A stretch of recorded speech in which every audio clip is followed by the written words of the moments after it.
আমি তোমাদের বলি, আবার বলি, শোনো, বোঝার জন্য বলি। আমি তোমাদেরকে কি বলতে চাচ্ছি তোমরা কি বুঝতেছো ভাই? আমি বলতেছি না যে অপরাধ করো, আমি মূলত বলতে চাচ্ছি তোমরা মুসলমান হয়ে মরো ভাই।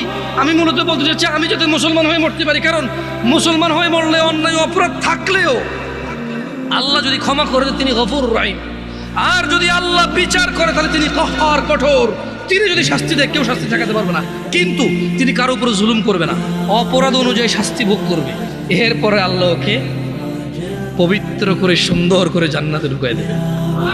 আর শোনো শোনো শোনো শোনো শোনো শোনো শোনো, তোমার চাইতে ছোট জান্নাত কেউ পায় নাই। তুমি এই পৃথিবী সমান 10টা পৃথিবীর মতো জান্নাত পাবে। সুবহানাল্লাহ, তোমার চাইতে ছোট জান্নাত কেউ পায় নাই, এর থেকে ছোট আর কম কেউ পায় নাই। পৃথিবীর তুলনায় পৃথিবীর চাইতে বড় 10 গুণ বড় জান্নাত পাবো।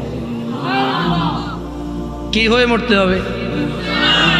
কয় রাকাত নামাজ পড়ে মুসলমানরা? কয় রাকাত?